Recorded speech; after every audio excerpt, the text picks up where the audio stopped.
Hello and welcome back to the Therapy by Craft podcast channel.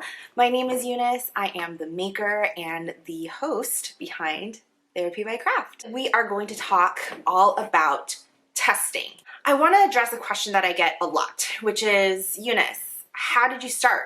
What if I'm interested in testing? I want to test, but I never seem to get picked for testing. Do you have any suggestions for what I can do? Well, yes, actually I do. So first I want to talk about one, what is testing? Share my experience with you. And if at the end of that you're still interested in testing, I'll give you some tips on how to get started.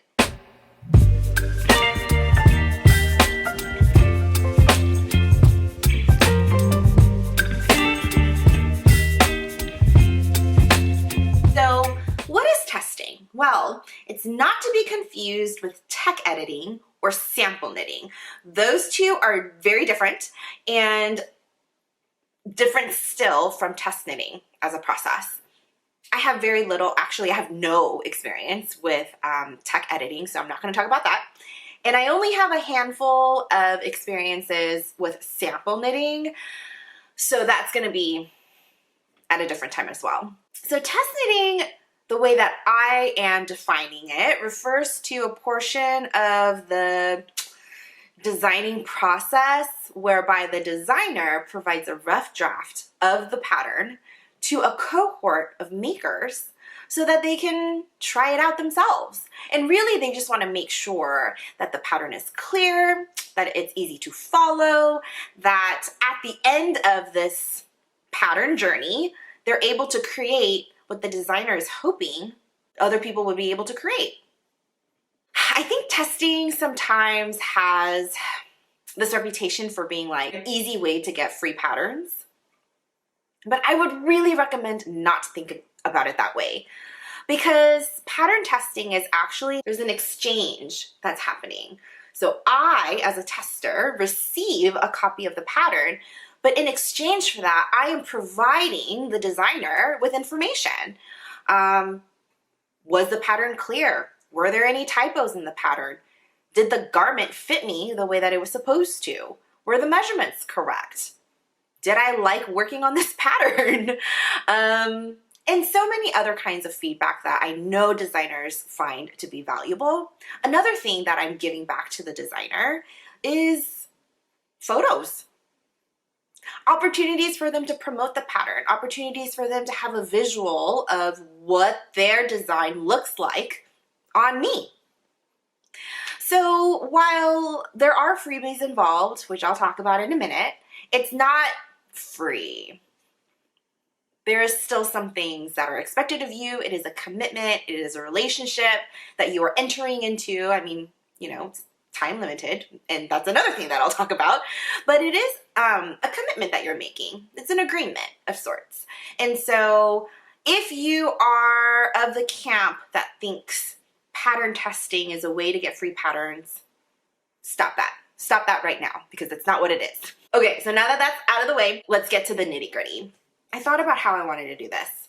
And instead of doing like a pros list and a cons list, I decided that I'm actually just going to talk and sort of get out there into the open what my test knitting experience has been, and toggle sort of back and forth about the things that I love and the things that I don't love so much. I think right now in this season of my life, I have a bit of a love-hate thing going on with tests. So this is perfect. I'm not going to give you like an overly biased opinion on what test knitting is. So I'm hoping that it'll, at the end, be beneficial to you. And I'll do a summary at the end so that it's not so overwhelming and you're not like, what? What did she say? So what's her point? Spoiler alert, I still test knit. So I think that'll say something to you about, despite the things that I love and hate about test knitting, it's going to even out to where it leans one way, because I mean, I'm a pattern tester. I test knit. So anyway, with that said, let's start with the thing I mentioned earlier, which is freebies. There are some freebies involved, even if it's not like this thing where you're handed a pattern. Most designers will offer not only a rough draft of the pattern, but at the very, very end, once a pattern has been finalized, they will give you a copy of the pattern in its finalized form. So that's nice. In that way, you know, they compensate you for your work and for your time by giving you a copy of the pattern. Sometimes, depending on the designer, you might also be sponsored some yarn, which is great. Not always though, and I have yet to participate in a test where yarn has been sponsored, but I know that it exists, so I want to put that out there. Another thing that a lot of designers do is once you've completed the test, you've submitted all the things that you've agreed to do, they will offer you either a discount code for another pattern that they've designed, or they will ask you, what of my pattern library is most interesting to you? I'll give you a copy of that for free. So even if you're not getting like paid monetarily, most of the time you are compensated for your time with a free copy of the pattern at the very end and maybe a discounted or a free pattern of a different pattern or another one that's on their list. So that's kind of nice. Another thing that I really love about pattern testing or test knitting is that I get to have early access to a design that I'm really excited about. So when I see a designer show pictures or kind of provide sneak peeks of a design that really excites me, I like kind of getting first dibs. You know what I mean? Like, it feels a bit exclusive. Like, I get early access to a pattern that other people don't have access to yet. And there is a sense of, I don't know, privilege, or like you're part of a crowd, like an in crowd, you're part of a club. I don't know. Does that sound really hoity-toity? Maybe. But there is something to that. And I think that is exciting for folks. And I know that for me, that is one of the reasons why I really, really, really want to test something, because I want to be able to make that, and I want to make it now, and I don't want to wait until the release. That's like 3, 4, or 5 months later. Like, I want to do it now. And when you get to test, you get to. So that is a benefit that I really enjoy. The other thing too is that it's 100% the designer's pattern and it's their work, but I get to feel sort of like I'm partnering with them in a way, or that I have some sense of ownership of the pattern. No, that's not right. Maybe like the process. Like, I got to be a participant in the process of promoting and supporting and really, I don't know, being excited about something that I really like. And I like that because, as you guys know, I'm very easily excitable. So I don't know. It's just something that I really enjoy. Now, with that said, because it is a rough draft of a pattern, I have had some tests where it was really rough. Like, yeah. Sometimes, and I've had a couple of experiences where I got the pattern in my hands and I'm like, oh, it's very clear that this pattern has not been tech edited. And sometimes what happens is you can't really move forward because you're not sure what you're supposed to do. Or if the pattern isn't clear enough, then you're like, what is this? And what do I do? Or maybe you do it and then the designer says, crap, you guys, I messed up. It's actually supposed to be done this way. And let's say you're already 2-3 inches into your design, you kind of have to rip it out and do it again. Because again, what you're committing to is working the pattern the way that the pattern was intended. So if you make something and the designer says, oh no, that's not what it was, then yeah, you kind of have to go back and do it again. So that is a bummer. Similarly, while a lot of designers are okay with some modifications, like the most obvious are like lengthening the sleeves or shortening the sleeves, lengthening the body or shortening the body. Minor. It's not that big of a deal. A lot of designers are hoping that not major modifications are made to their pattern when you're testing them. So if you're the type of person that likes to look at a pattern and make modifications to it, testing might not be your jam, because again, the whole point of testing is that you test the pattern. that you try out the pattern the way that it's written and the way that it's intended. So that was actually one of the reasons why I was going to taper down on test knitting this year, because I noticed that there's a lot of garments in my wardrobe that I don't really wear because I wasn't able to really modify it or tweak it to fit my body exactly because it was a test knit. So, you know, there's that. But even though testing can be a little bit rough because of the mistakes and the bumps and hiccups along the way, the great thing about testing is that you're not doing it alone. There's actually a group, like a tester group. And like I said earlier, it is a cohort. So there's many people involved in the process. And I guess some people can see it as a great thing. Some people can see it as a not so great thing. But the great things first. I have met a lot of wonderful people in the testing process. Being a part of the tester group, which is usually run either through Slack, which is a separate app, or through Instagram chat, I've just met a lot of really wonderful folks. And there is a bit of an energy in the tester chats that is kind of hard to explain, but I'll try.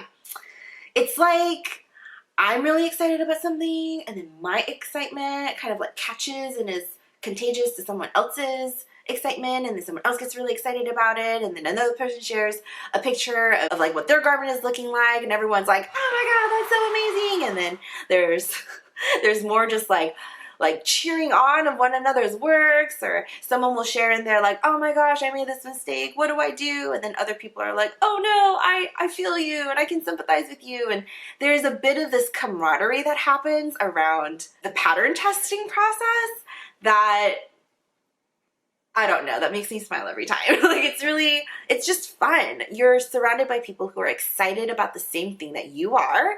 So it really is a recipe for, I don't know, positive vibes. There's just a lot of positive vibes going on. So that's really nice.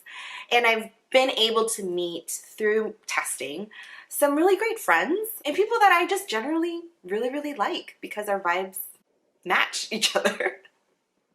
So that's something that I really enjoy at times about the testing process. Now, I said at times because there are also some times when the tester chat can get out of control. I mean, like, oh my gosh, nonstop. I feel like there's a witching hour for these tester chats where it's like ding, ding, ding, ding all the time. So most of the time I mute my tester group chats on Instagram and on Slack because sometimes it's a lot. It's pretty overwhelming, or it can be. And I also have had a couple of instances where it wasn't so positive and it got a little bit awkward. And here's why. So backing up a bit, right? The whole point of a test knit or like a test group is to try out the pattern and provide feedback. And my belief is that it's most beneficial to the designer if my feedback is honest. Yeah, if a pattern is really amazing and really great, I'm going to hype it up because that's just who I am and it's awesome. But there are times, and a lot of times actually, there's one or two portions of the test or of the pattern that's not really clear, and suggestions need to be made or feedback needs to be given about the fact that, this didn't work out so well, or can you explain that again? Because that was really confusing. But I've been in tests before where other testers maybe didn't like that or maybe felt like I was being overly critical. And I really hoped that I wasn't being rude and I didn't think I was being like snarky or anything. But I have had a situation where I mentioned to a designer in this tester chat, like, hey, I think that this might be better said if it was da-da-da-da-da-da, or, you know, I wonder if blah, blah, blah, blah, blah, blah. And because I had given feedback that wasn't positive, or I don't want to say positive because that wasn't like, yay, everything that you did was great. There was another tester who had replied and basically told me, hey, you need to calm down, Eunice, and you need to chill because everything that this designer does is great and you need to cut her some slack. And I was like, well, okay, but I need to tell her this. So, I mean, that was a while back. And since then, what I've done is if there is a feedback or if there is something that maybe isn't like in the camp of, yay, everything you do is perfect, I'll just send them a private message instead, or like DM them separately to let them know, hey, what do you think about this? Or this wasn't really clear. Is it possible that this was a mistake? Because I really don't, well, one, I don't think that the designer doesn't want to know. I think they do want to know. And two, I really don't have time to get comments like that from other testers. So I know that was a little spicy. I hope I didn't hurt nobody's feelings, but I really do think that you should know that sometimes you run into people like that, where they're in the chat and maybe this is my point. Not everybody who approaches the testing experience is coming from the same place. I'm coming from the place of, like, I'm a tester and I'm going to take this job very seriously and I want to be the best tester possible, meaning I give feedback that's going to be constructive and beneficial to the designer. Once this pattern goes live, I want that designer to have as little questions as possible from the public. I want to save the designer from frivolous questions that could be avoided by a little bit of clarification in the pattern. I want the designer to be proud of putting their best work forward. Like, that's the role that I feel like I'm playing as a tester. Other testers might not feel that way. Maybe they just want to support the designer and I don't know. Maybe they're just coming from a different place where they don't feel like constructive criticism is necessary. I don't know. But that is something that I have encountered, and so I feel like you should know as well as you're signing up for these things.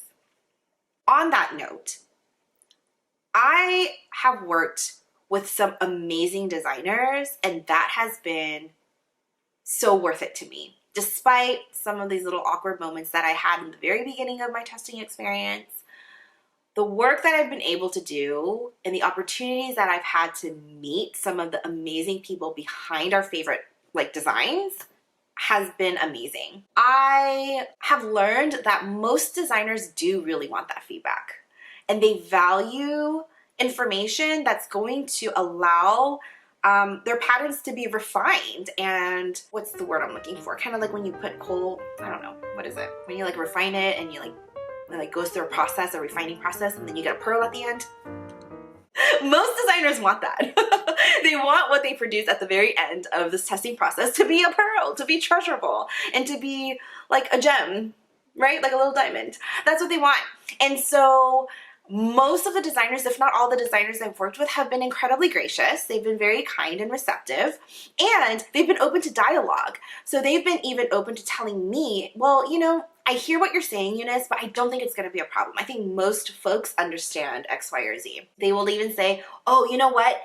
This technique can be done this way, but it can also be done this way. And for the pattern, I have found that this way is better. So this is the way that I'm going to keep it in the pattern. And I'm like, hey, awesome. I'm glad that I learned this, and thank you for letting me know.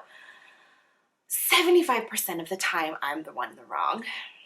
As you guys know, I have a really hard time counting, and so designers have to be very patient with me as a test knitter to say, actually, here's the maths, and what's written in the pattern is correct. And I'm like, yes, you're right. I don't know why I got this number. Sorry about that. But all this to say, the designers have been really great. So I want to put that out there as well. The deadline. This, I think, can be either a good thing or a bad thing. Depending on what season of my life I'm in, I love having a deadline. It guarantees that I'm going to have a finished product at the end. You know what I mean? It means that there is a fire under my butt. It means that there's a bit of a knit along happening with other knitters, and we're all sort of inching towards this finish line together. And it feels good. So I can tell you for sure that the years that I have test knitted heavily are the years that I end up with the most finished objects, because, well, there's a deadline, so you need to. And if there's a pattern that I see, or if there's a design that I know for sure I want to have this within a month or two, then I'll sign up for the test knowing that, you know, hey, I'm going to get a lot of wear out of this, and there's going to be just enough pressure, some healthy stress for me to actually finish this and get it off my needles. Now, there are some tests where I really struggle, or some seasons I think where it's like I just need to know about myself that having a deadline is not healthy and helpful. For example, I'm finding that tests that end in around like November, December are going to be a little hard for me. Or I just need to make sure that I only have one or two going at any given time around that time of the year. Holidays are happening. I'm pretty pooped by the end of the year. Gift knits are happening. You know, I don't really feel like doing anything. So like my motivation is low. It's just something about me that I have now learned. And having deadlines around that time of the year is just a little bit tough. Most designers also provide anywhere from like 5 to 8 weeks for garments, like 5 or 8 weeks to test for garments, which I think is really great. But some don't provide that much time. So maybe like 4 to 6 weeks or something like that. It's a little bit less. So pay attention to that too. I mean, if you know that you have a lot going on in your life and you're not going to be able to meet that deadline, then don't sign up for that test. I used to just sign up for tests nilly-willy. As long as I liked the pattern, I wanted to do it. I wouldn't really pay attention to the deadline. I wouldn't really pay attention to what other tests I had going on. I just sort of trusted that I would be able to do it. And like 90% of the time I was.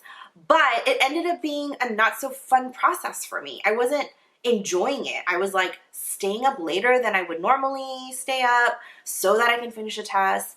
I would maybe like ask to skip out on date night or something so that I can finish a test. And I realized, what am I doing? This is really lame.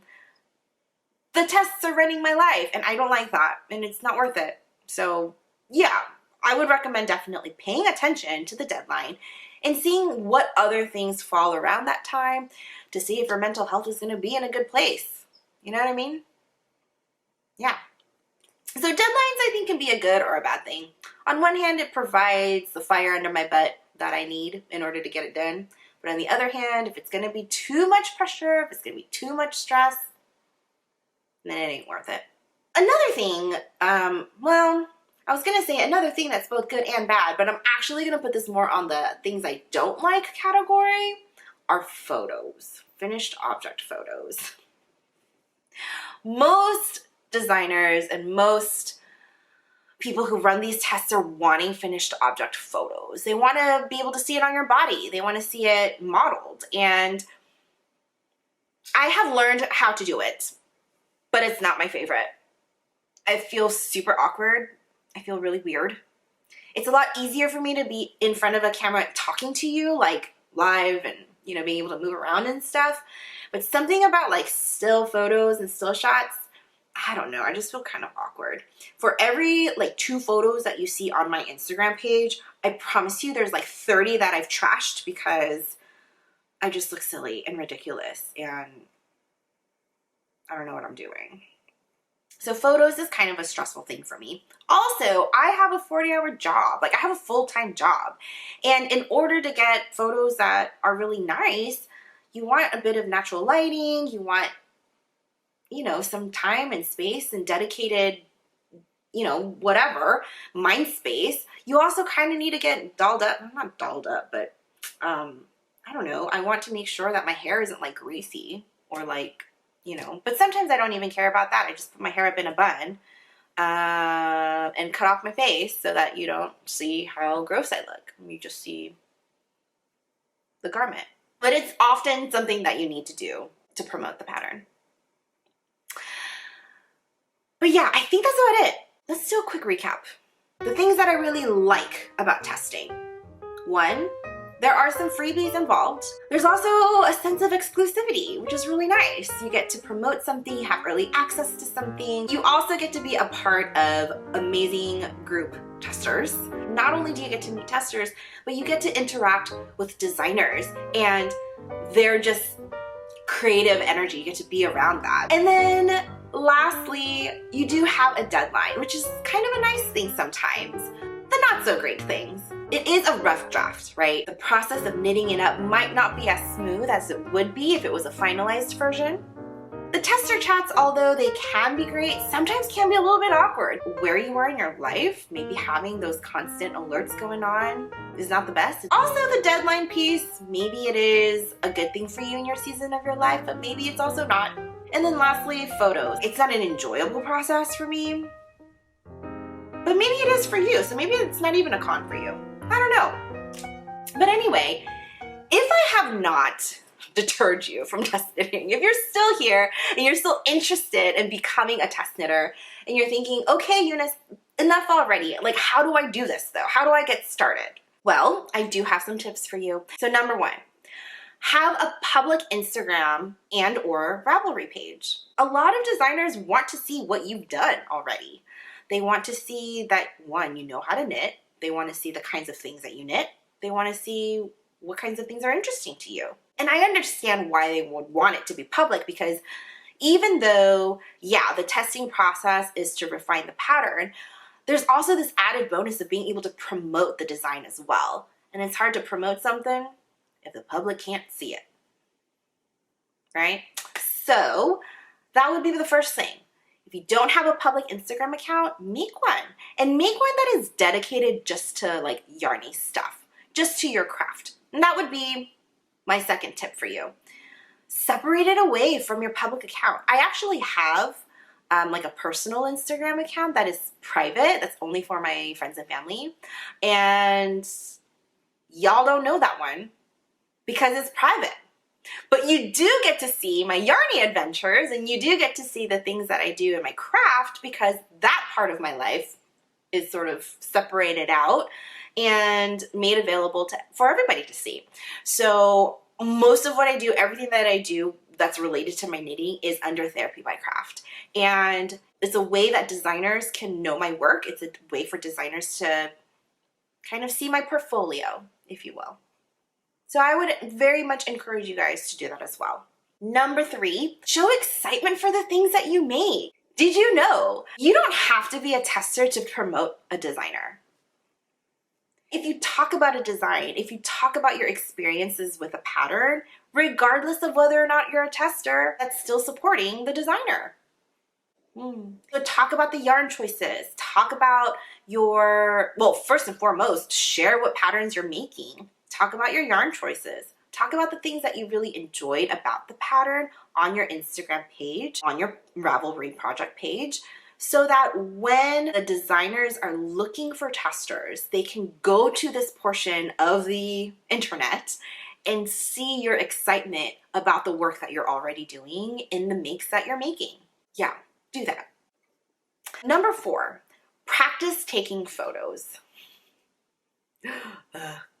It's not my favorite, but show in your portfolio, right? Show in your Instagram page or your Ravelry page that you know how to take pretty good quality photos. A lot of the times what designers will do is they'll ask for permission from their testers to use their photos to promote their patterns. They'll use it in their Ravelry, their pattern page. They'll also use it on their Instagram to promote and build excitement about a pattern release. And it's a really great way to gain exposure. I can tell you that there is a correlation between the number of tests that I've done and the number of followers that I've gained on Instagram. It's because there is this like symbiotic relationship happening between me and the designers. A lot of that, I think, came with practicing taking pictures. There's a lot of tutorials on YouTube on how to take better quality pictures. It seems to me like the key thing, the most important thing, is lighting, natural lighting, and an app where you can edit the photos to your liking. I like to use VSCO, VSCO, and that's the app that I use to edit my photos, but there's a lot of apps out there that you can use to edit photos. But anyway, practice doing that and practice showcasing the things that you make. Number 5, sign up for newsletters. If there is a designer that you really like, they probably have a newsletter. Check out the link in their bio, see if they have a web page, see if they have a way where you can connect with them through email. I can tell you a good handful of designers who sends out tester calls specifically to their newsletters or to their subscribers first, before it even hits Instagram.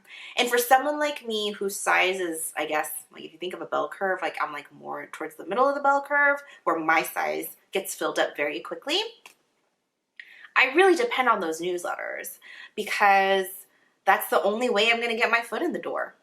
So sign up for those newsletters and be patient.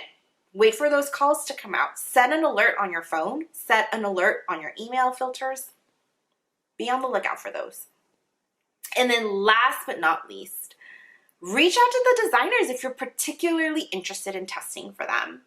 I have had a handful of designers as I was starting out the testing process that I was really interested in testing for, but I really didn't know how to get started. I didn't even know if they had a tester pool. So instead of just twiddling my thumbs and looking at other places, I just reached out to them directly. I sent out DMs. A lot of them, again, have like websites and they have like a contact me page or they have a section where you can reach out to them. And that's what I did. I just said, hey, I love your patterns. I love your designs. And I would really like to test for you, but do you have a tester pool? I would say a good majority of them got back to me. Not to necessarily give me an opportunity to test, but sometimes, yeah. I had a couple who were like, hey, I actually do have a design coming up. Would you be interested in testing or maybe being on a tester pool for that? Like, yes, I would. Some have said, I actually don't have a tester pool, but thank you so much for showing interest. I said, cool, no problem.